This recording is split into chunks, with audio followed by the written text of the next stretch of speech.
Next topic is applications. What applications? Applications of Lee Chatter's principle. Here two applications are there. These are very important applications. First application is Haber's process. Second application is contact process. If you understand Lee Chatter's principle very well, then it can be finished within 2-3 minutes. Within 2-3 minutes. What is the what is Lee Chatter's principle? Suppose if your reaction in equilibrium, then there are some factors to disturb the equilibrium. What are those factors? What are those factors? Pressure, concentration, temperature, and addition of inert gas. If you add those factors, then the reaction will not be in equilibrium. Again, the reaction can be in equilibrium by moving either forward direction or backward direction. That's it. That is about Lee Chatter's principle. What is the effect of concentration? If concentration of reactants increases, then forward reaction takes place. If concentration of products increases, then backward reaction takes place. That's it. That is about effect of concentration. Then what about effect of pressure? If number of gases, reactants and products are same, then there is no effect of pressure. If you increase pressure, then the reaction will move towards decreasing number of moles. Then only the reaction can be in equilibrium. If you decrease in pressure, then the reaction moves towards increasing number of moles. Then only the reaction will be in equilibrium. That is about effect of pressure. Then what about effect of temperature? If you increase temperature, then the reaction moves toward then endothermic reaction takes place. If you decrease the temperature, then exothermic reaction takes place. That's it. That is about effect of temperature. And last one is what? Addition of inert gas. At constant volume, there is no effect of addition of inert gas. That means if you add inert gas at constant volume, then the reaction will be in equilibrium. Only. Then the equilibrium will not be disturbed. But at constant pressure, if you add inert gas, then the reaction moves towards more number of moles. Then only reaction will be in equilibrium. Those are the factors which influence equilibrium. Now I am going to discuss about applications of Lee Chatter's principle. First application is what? Haber's process. Here we have to know one point. What is Haber's process? Formation of ammonia from nitrogen and hydrogen is called Haber's process. Listen carefully. What is it? Formation of ammonia from nitrogen and hydrogen is called what? Haber's process. For this reaction, delta H is equal to minus 92 kilojoules. What is the meaning of this one? This means if ammonia is formed from nitrogen and hydrogen, then this much amount of heat will be absorbed or released. That means formation of ammonia is exothermic. That means forward reaction is exothermic. What is the forward reaction? If reactants converted to for products, that is called forward reaction. So formation of ammonia is exothermic. If you think backward reaction, that means dissociation of ammonia, that is endothermic. I hope you understand it very well. Formation of ammonia is exothermic and dissociation of ammonia is endothermic. Now what is our target here? Here our target is we have to get more amount of ammonia industrially. That means this process can be manufactured industrially. That means we want more amount of ammonia. We have to get more amount of ammonia, as well as we have to get more amount of ammonia in short time, not in long time. So our target is what? We have to get more amount of ammonia, that too in short time.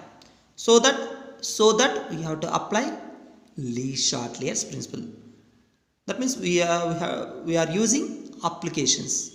What applications? Effect of concentration, effect of pressure, effect of temperature, and addition of inert gas. I just repeat it once again.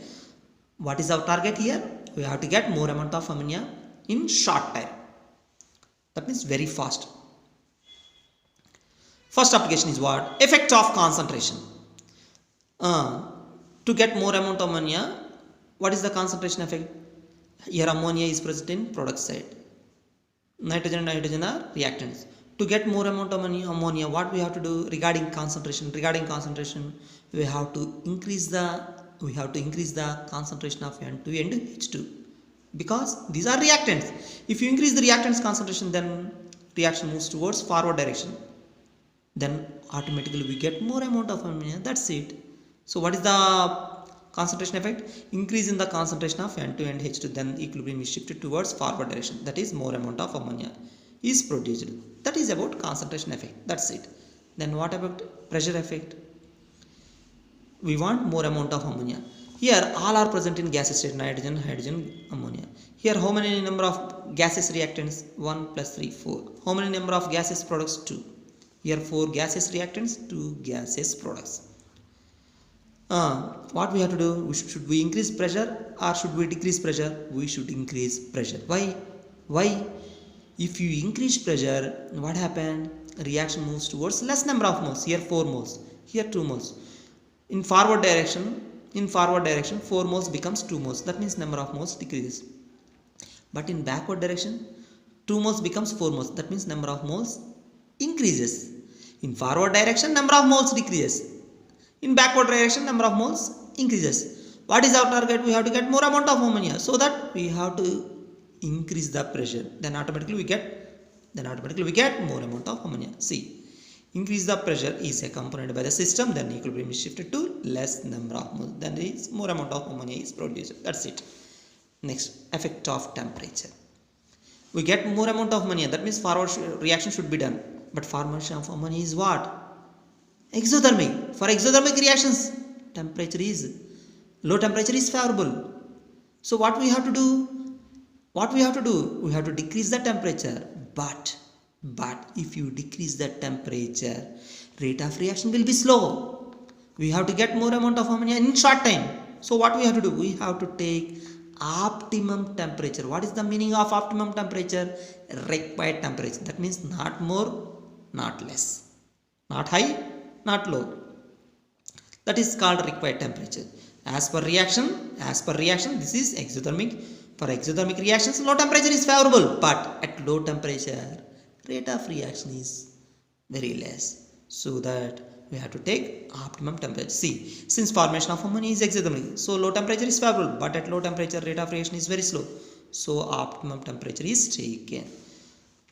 These are the 3 factors. Then what about addition of inert gas?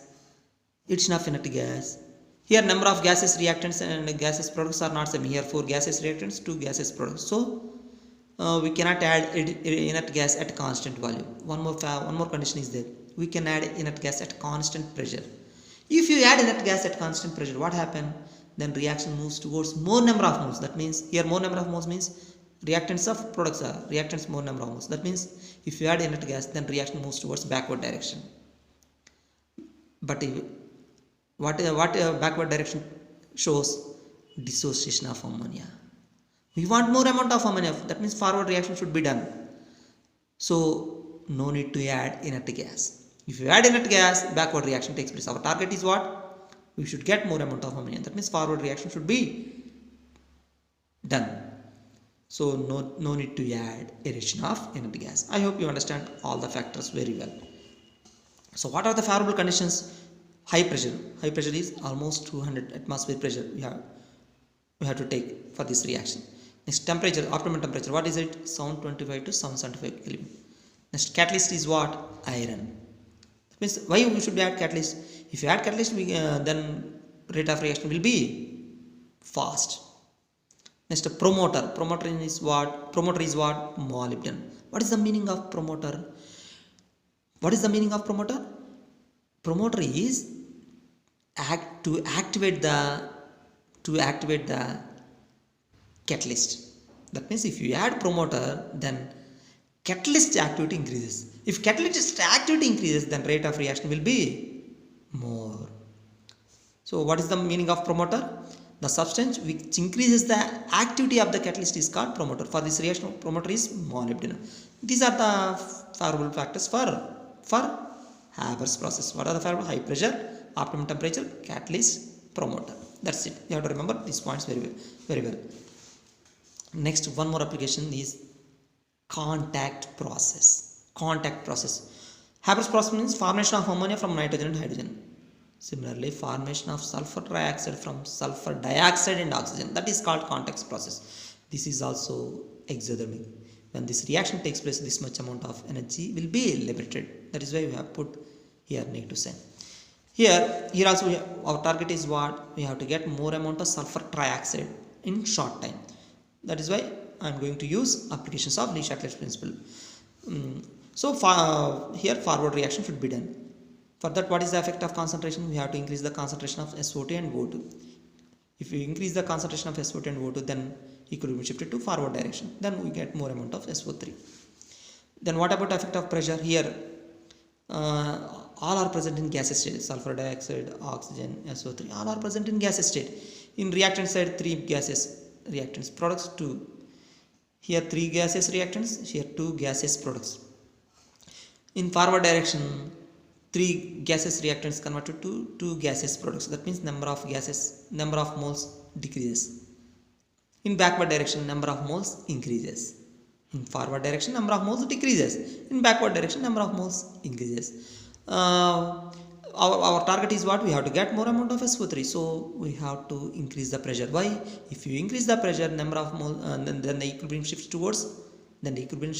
Less number of moles.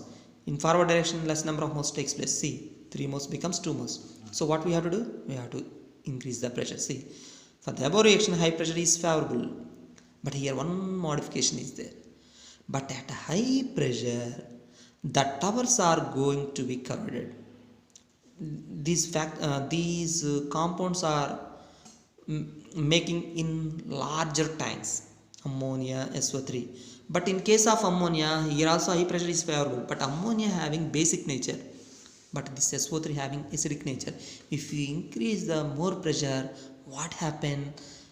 Due to acidic nature of SO3 vapors, the towers are going to be corroded. Then industry loses profit, more amount of profit, because towers are going to be corroded. We have to construct new towers. So that should not be done. For that process, we have to take optimum pressure. What is it? Optimum pressure. So as for reaction, high pressure is favorable, but at high pressure, towers are going to be corroded because of acidic nature of SO3 vapors. So that it should not be done. We have to take optimum pressure. Optimum pressure is used. That is about effect of pressure. Next, effect of temperature. Since formation of SO3 is exothermic, I told you already. So low temperature is favorable, but at low temperature, rate of reaction is slow.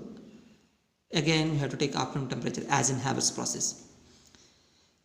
Here also, no need to take addition of inert gas. Why? If you take inert gas at constant pressure, then equilibrium shift towards more number of moles. That means backward direction. But our target is forward reaction should be done. So no need to add addition of inert gas. So what are the favorable conditions? Pressure is optimum pressure, that is 1.5 to 1.7 atmosphere per year. Temperature is 623 Kelvin temperature. Catalysts are what? Platinum or vanadium pentoxide. Here promoter is no need. For this reaction, promoter is no need, because the activity of platinum is very high. So no need to use promoter. These are what favorable conditions for contact process. This is all about applications of Le Chatelier's principle. These are very, very important. Try to watch this video more times. Then definitely you will be able to understand. Thank you.